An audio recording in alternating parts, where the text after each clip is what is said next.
Hello everybody, welcome to Astral's podcast. Today we're talking about souls and soul integration and higher self integration. So happy to have you here with us today. My name is Grace. My name is Neff. Hey everyone, I'm Mela. I'm Becca. Yay! And so souls are it's a big conversation because I feel like this is something that everybody knows that they have. Every being on this planet has a soul. Every, even animals, trees, plants, like everything has a consciousness. And this is a very beautiful topic because it's kind of for the most part, like for a lot of religions and for a lot of individuals on this planet, swept under the carpet. So we're super excited to talk about it today. So what are souls? I'm just gonna quickly go through a little bit of information and we'll break off, have little chit chats. So souls are individual consciousnesses from source or God. So there is God, and then there are tiny pieces of God that have traveled the universe, learning new information, and the soul itself, the reason that it has gone on, and the reason that you're here is because a piece of God has come to this planet and wanted to evolve and learn and experience itself in a unique way. So all souls have unique blueprints or missions that they want to experience. The soul will travel the universe evolving, learning, and growing until it reunites with its source, God. So a little bit of anatomy about the soul. So the soul has a body, like the being has a body. And so your soul's body is the source of perception, creativity, and a hard drive for all of the unique experiences that you've had all across the universe. And it's also, it's like the hard drive. So, and it's sad because we'll get into this, but we have so much information from all of the hundreds, thousands of lives that we've lived, and it's all stored away in the cellular matrix of the soul body. Because the DNA of your soul, we have so much incredible templating gifts, blueprints, like magical powers, like beautiful, beautiful things that are kind of have been hidden from us. And I feel a lot of people who are going to be watching this video and people who don't feel like they fit into this world, the piece that we're missing is the magic that we know we are, and the magic that we feel that we can, or that we want to connect back into. And it's innate to you, and it's innate to everybody in this planet. So maybe we can start with a quick question, just for everybody.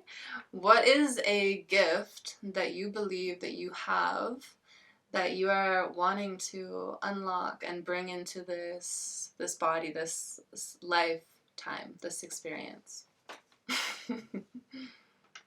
Anybody? Ooh. Anybody? Okay. I could talk first. So with my soul, I'm still studying my soul a lot. Like, it was only about 2 years ago that I really started to study multidimensionality and quantum work. And I'm really unraveling my soul. Our souls are huge, Most of our souls are humongous. So you've got a lot of stuff in there. But like Grace is saying, there's specific things that you would have studied before this lifetime to help you out during this time on Earth, during the ascension, during the transition. Special gifts that you've studied in other, like starseed, during lifetimes in starseed races, during lifetimes, in other places in the universe. And my soul is pretty interesting. My good aspects that I'm pulling in are I studied a lot of just the higher skills that the human body is meant to have. So whether that's like teleportation, whether that's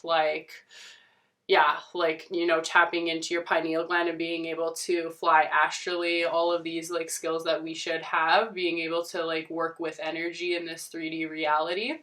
I'm just starting to unpack all that stuff. So, and then I studied a lot of the ascension codes. I studied a lot of like how an ascension looks and what we go through during an ascension and how to pull in these higher frequencies and how to maintain stability through an ascension process. And that's like my Lyrian starseed side, and those are the codes coming through from my soul from there. So I love to work on the DNA. I love to like crack codes and, you know, like get to these higher states of living. So cool. What about you girls? What's your superpower? What is my superpower? I think it has something to do with... I think it will have something to do with us all together. I don't know. I feel like it has to do with my voice somehow. But I'm just not sure yet. Yeah, I have to dig a little deeper. It's hard because it's trying to unpack all of these possible gifts that you have, and the possibilities are literally endless. So it's kind of interesting, like, thinking of things that are calling to me in my, how do you say it? Z calls it our earth self, right? Our earth self is the one here right now experiencing daily life and our experiences. And in this earth self, we kind of like get to pull things from like our soul self that are gifts. Like people might say, oh, like you're so good at that, or you're so talented at that. Chances are, you know, you might have some kind of gifts that you're pulling from something that you might have previously done before. The previous lifetime. Yeah. I'm curious. I definitely would love to dig into that and see where I came from, because Neff, you say Lyrian, right? What about you, Grace? And yeah, that's true too. Like different, like I guess star races will be more innate, or they practice different things. Like different star races have different techniques that they are incredibly good at. So I don't know. I've been told that I am part Arcturian, Syrian, and then angelic. I feel we're all angelic.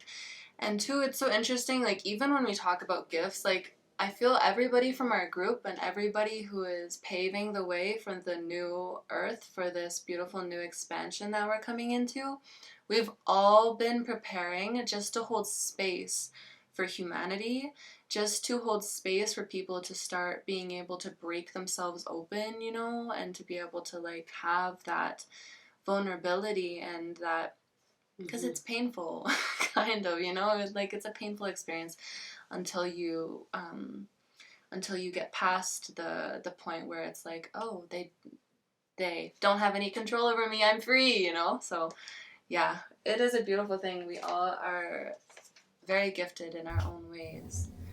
And as this like self-discovery goes on, more and more gifts are going to be discovered about yourself, which is very cool, because as we're healing and opening up and holding these spaces for ourselves, and then eventually going to be holding for other people as well, you'll start to notice these little gifts, whether it's, you know, just having compassion for people, whether it's like being able to talk to people, whether it's, you know, healing with like your voice, whether it's tones, singing, you know, like there's just so many things. Maybe I know my gift. Ooh, what is it? Actually, you made me like Realization. think about it. I feel like you like got me on the spot, and I was like, what is my gift? But I don't know. I feel lately when I like go into a room, I generally, if like the mood is bad, like I can turn the mood around. Or like when I talk to people, I feel like good leaving the conversation, even if they're a stranger. Yeah. I don't know.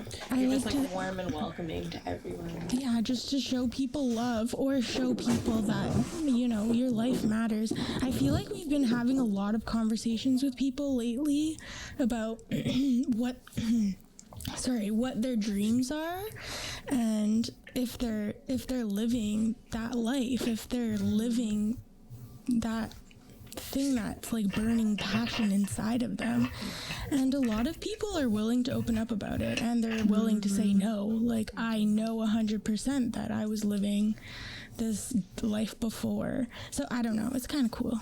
I'm getting off track now. Mila, I 100% agree. You are so heart. Like, yeah, I was are gonna all say, heart. you're like high angelic, like your gift is your heart. Like, and then breaking through that space, because the heart space is so shut down on this planet. And that's such an important gift to have, like a powerful light. Like Grace is saying, the more light you're shining through, the more easily people will be able to see, like, oh, I have darkness within me because I'm not shining light like her, you know, like there's something going on in here. Mm-hmm. And so much compassion is such like an incredible trait to be able to harness and show for people like all of the time. Mm-hmm. It's a practice. And then yours could do with like genetics too, because you love food, right? Like healing through medicine. So that's like genetic, healthcare, you know, all of those things. Yeah. Healing the human self, man. The poor human self. Wow, I love that.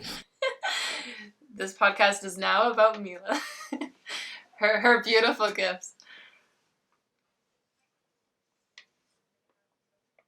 Oh no. It's kind of cool because, like, you're gonna have so many different ones, you know, and it's not something that you have to, you know, like, oh, I don't have any gifts, like, who am I in the world? Chances are you have lots of gifts. You just, like, don't even realize what they are. You have like a really steady temper in situations where I might like burst into flames.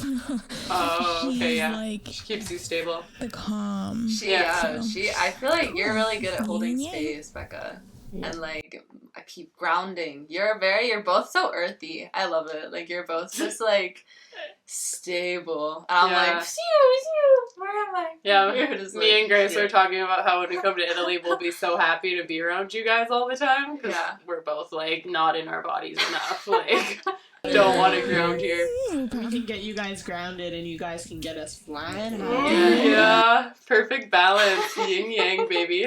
Hell yeah. Soul fam. Okay, next little piece. How do we forget our soul if it's so important? So, when the soul gets disconnected or blocked from us, we lose the ability to remember these lifetimes, our purpose, or even sometimes God. And like, even when we're talking about these gifts that everybody has, and it's like, what the fuck is my gift? Like, what am I? What am I doing here? You know? And it's such like a confusing, frustrating experience to have to live a life and not know your purpose or not know your source. Like, it's painful. This is my own experience, and I'm sure everybody can relate. It's painful to not know your reason. And you know, I understand too, some people are like, there is no reason, you're just here to be and to exist. And I respect that too, and I feel like it's the union between both of them. But to have the source of, you know, like, what is my being? Like, I feel like that is a big, most people come here with missions, right? So you feel that and you want to connect to that being of you. And the heart center is actually the place of connection between the soul and monad body. And the heart center or heart chakra is directly connected to the astral. Okay, that might be confusing. Hold on a second. The reason I bring this up is because the astral realm is incredibly corrupt with fallen consciousnesses, phantom matrices, and planetary miasma. Miasma is dead energy or dead light, and it's a heavy toxic barrier. So if the heart center is where the soul is able to connect to the monad body and to your being, and the heart is connected to the astral, and the astral is corrupt, then there starts to be distorting. We lose contact with our heart, we lose contact with the soul, and anytime we try to reconnect with the soul, we're pulled into some kind of fragmented reality where we cannot find our direction, which is supposed to be, you know, a pretty straightforward process. And yeah, so the astral plane is also the soul plane. And the astral plane, one thing I do want to say is that I feel that it's powerful to connect to this place if you do it in the right means and the right manners, because it is sometimes an extremely dangerous way to try to be, I feel like it's just super popular in the spiritual community. I'm gonna astral project in my sleep all the time to all these places, and it's like, okay, wait, hold on. Where are you going? Who are you talking to? Because there are a lot of corrupt entities. This is just the truth. Phantom matrices, planetary miasma, like it's dark in that space. So be super mindful when you go into that space and you meet Archangel Michael and he's like, I'm gonna save you, let me into your body. And you're like, okay. No. Bad. Very bad. Yeah, never let anything into your body, first of all. You don't even think of these things, but it's such a problem, especially when people are waking up. At least I had a problem when I was first, like, waking up to all this spiritual stuff. I was like, I want to astral project and, like, leave my body and, like, do all this cool stuff, and I was obsessed with it. I was like, this is the coolest thing ever. And then we started, like, healing, and I started to do the steps to take towards doing astral projection, and part of the training was to literally put your body into sleep paralysis. And I don't know if any of you guys have had sleep paralysis, but the first time I had it was when the 2 towers went down, the World Trade Centers went down. My dad was calling me, and my body went into sleep paralysis. I could literally hear him calling my name, but I couldn't wake up. And literally beside me, I could hear something being like, Rebecca! And I was terrified. I was literally like 10 years old, and it was like a screaming like demon. Horrifying. Yeah, and like, it was the first time it happened, and then after that, it was like consistent of like, this would happen to me, and I would like, yeah, it happened like quite a lot. And I could never figure out like what was actually happening. And now, like, waking up and doing all of this, obviously there is something that is like attached to me that is bringing me into this certain realm every time I would go into a stage of almost being able to astral project. So it's very, very important to heal and to know and to be very careful before you are doing certain things and just like trying to dive into it. But yeah, there's like there's fragmentation, like there's so many things.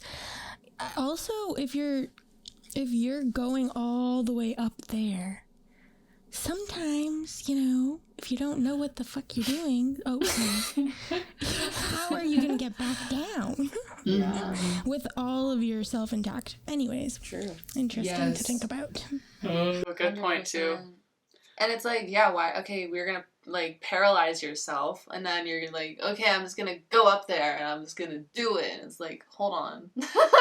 Well, hold on. I feel like that has to be a false light thing, like them pushing astral projection, because it is cool, but it's not. Like the astral realm, like Grace is saying, around planet Earth, our astral realm is messed up. Demons everywhere. Like, unless you're doing grid work and you're, like, have all your angelic shit online, you don't need to go there. Like, there's not really a huge reason for you to go there unless you're doing healing and saving souls and stuff like that. Yep.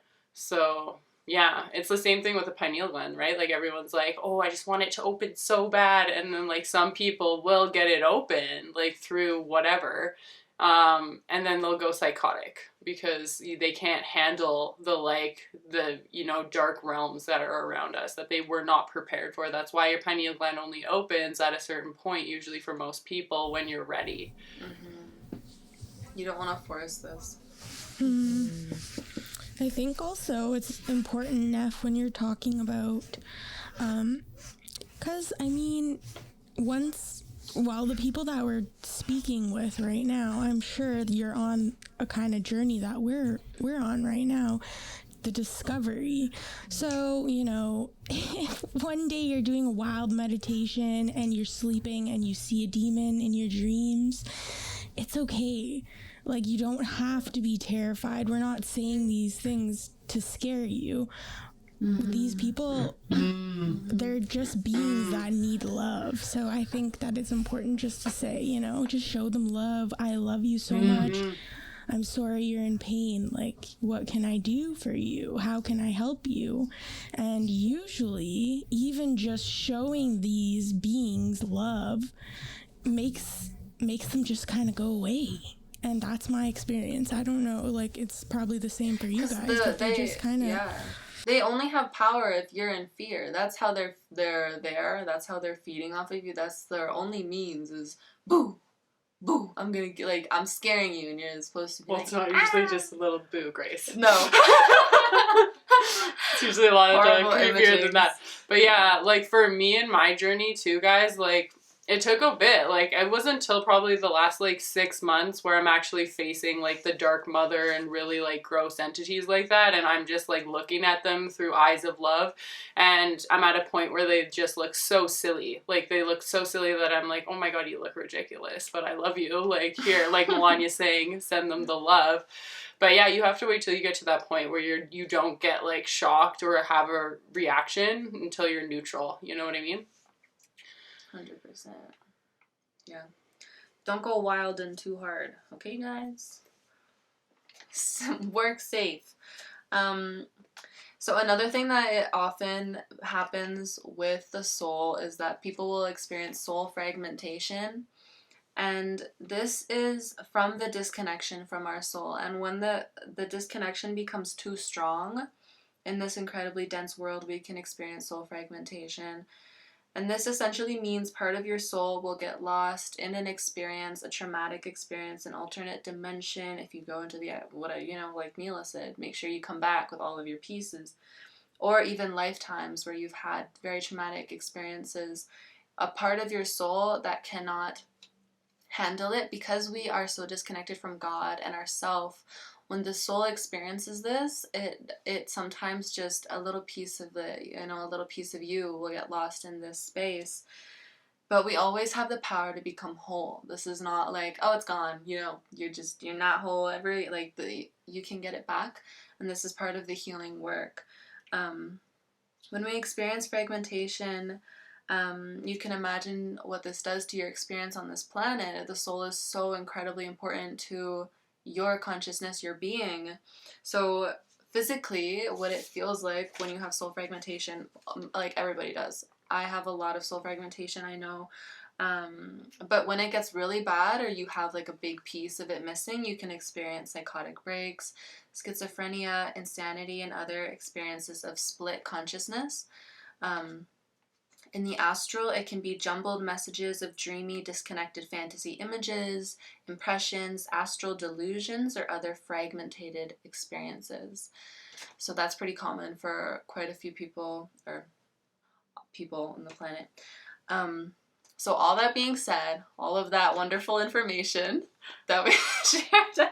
So how do we call in our higher self and work on bringing our soul into our bodies? Because another thing is that most people, your soul doesn't, Z was talking about this, your soul doesn't fully land into your body naturally anymore, right? No, because of how we're born. It's like most people have so much trauma, like the soul doesn't even integrate. That's why we're so disconnected on this planet, yeah. So we, like, over your lifetime, you have to continuously pull it in and anchor it into your body, and then once it's fully anchored, you will be able to experience complete love and unionship with Source, God, and yourself.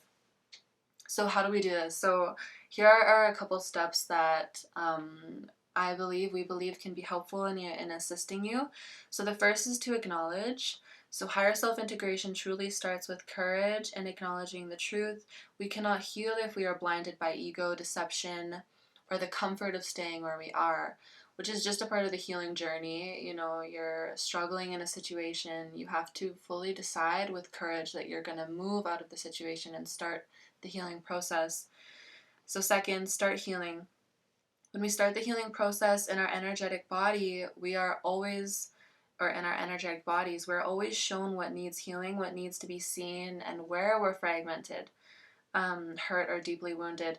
In the energetic bodies, or in your auric field, your light body field, there will be spaces in your field where you will feel like beings are able to very easily come into your space. And this can also be a part of where you are fragmented, or where a part of you has left this huge open wound or open space for all of these negative experiences to come in. So when you start working in your field and feeling these spaces and feeling where you are trapped or stagnant or blocked, you can start being like, oh, and then you can feel into it, and over time maybe even see past lifetimes where you had a very traumatic experience and start pulling and healing through that. Third, embody. So we're going to share a couple practices that we all like to do to help assist us in fully integrating the soul back into the being.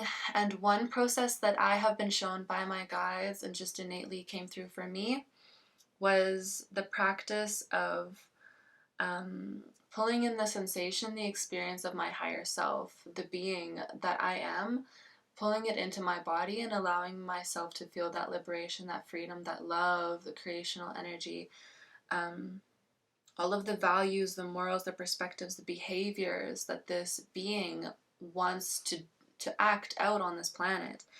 And when I do this, the light so easily casts like light all over me, and I can see where the density is. Like, it's so obvious once you have that light inside, or you can feel the sensations, you can feel the darkness quite easily.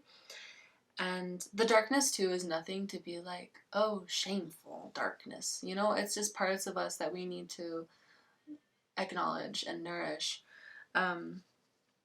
So that's a practice that I like to do, and I also believe that this pulls in a lot of my angelic and starseed DNA when I fully connect into that being and I pull it in and I just allow her to be like, ooh, here I am, like floating all of her beautiful energy through me.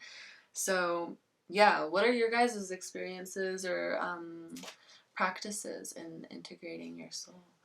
Do you girls want to go first? No, you go first. Oh. Yeah, you go first. So for me, when I'm meditating, I'll always remember my brother telling me that when he was meditating, sometimes when he would finish, he'd feel like kind of like lightheaded and like he wasn't completely there.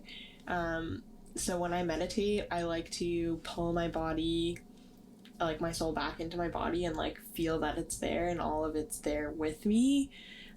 So that I've like completed the trip fully. It's kind of, I don't know, it's like a process to go into meditation, set up the space, feel safe, and then to safely exit out of meditation as well is very important to me. For higher soul integration, for me, I have really just started talking with my higher self not that long ago. The main thing for me is to quiet my mind and listen and just be open to the space and to not ask too many questions and just be silent and wait for a response is like what really helps me in that. So yeah. It's really hard sometimes to not have something to say all the time.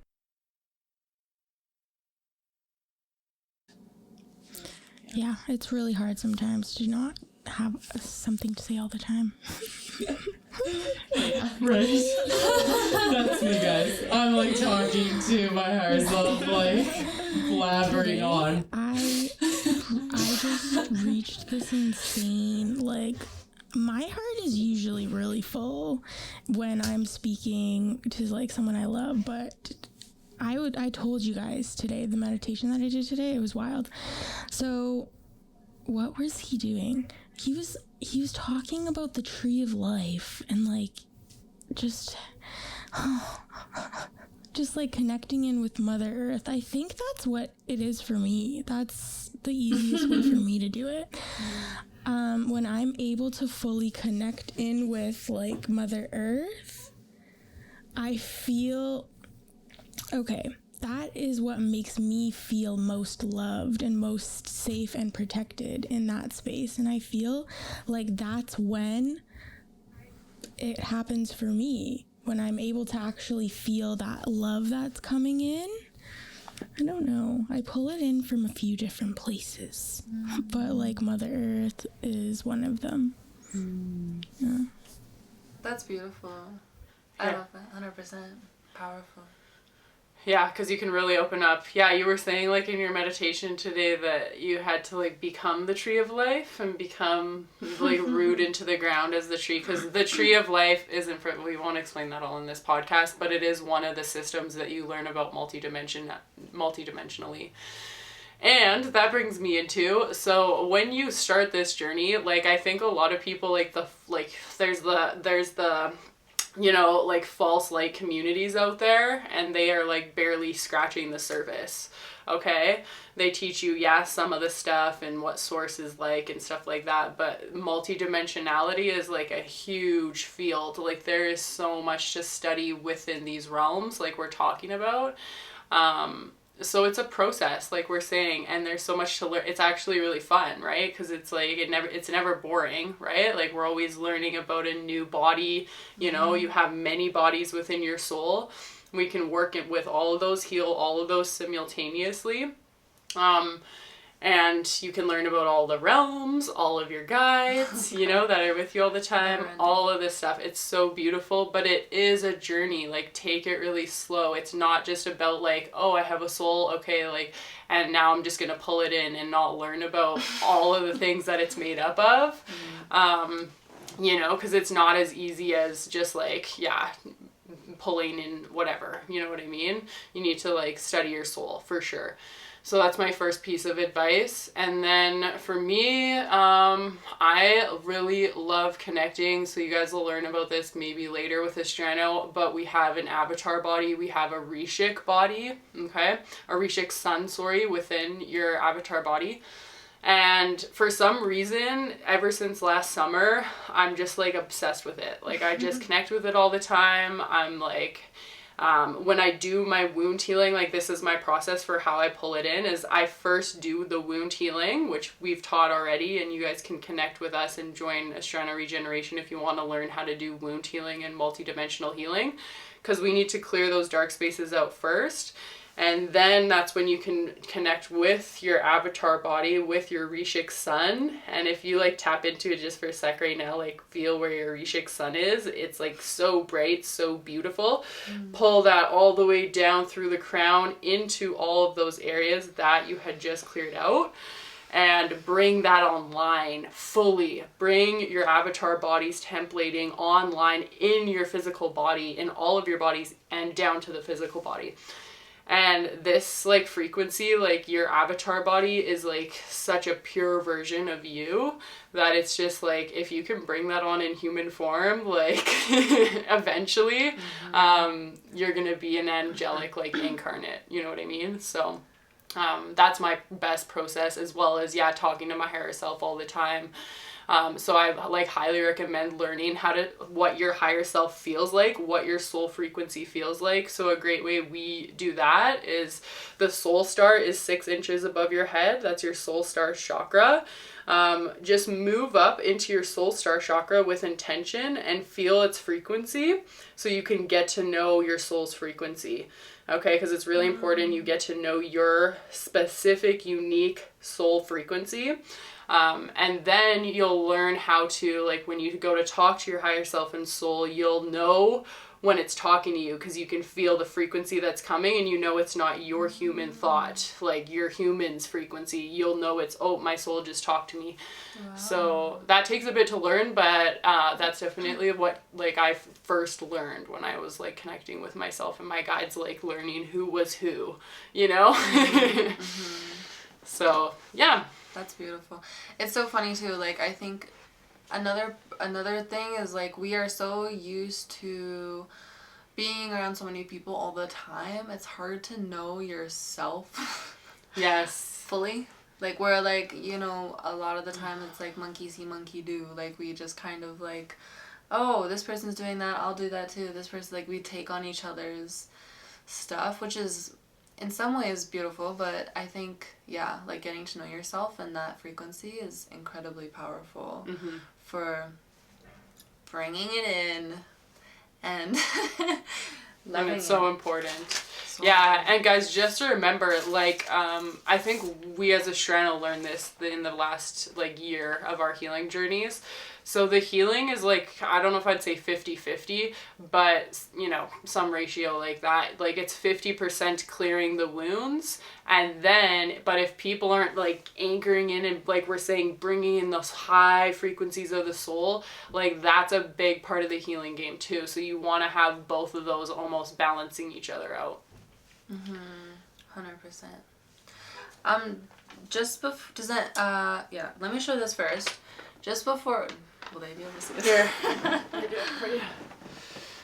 So that is the energetic body, a little bit of it. So the first one's the incarnate.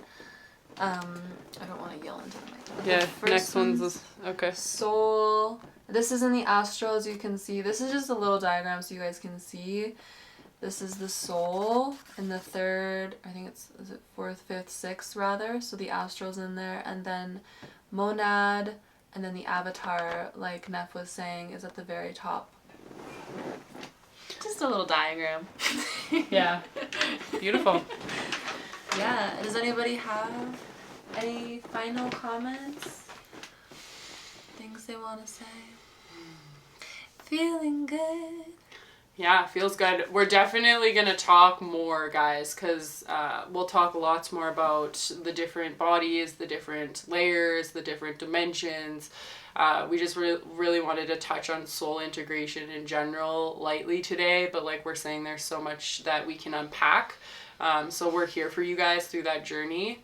And just know that, yeah, just stick around and we'll keep learning all this stuff, all the multidimensional stuff for sure.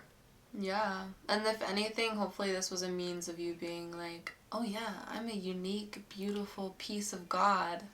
Just like that simple remembrance. Unlock it, remember. So thank you guys so much for connecting with us, and we'll see you next time. Bye, guys.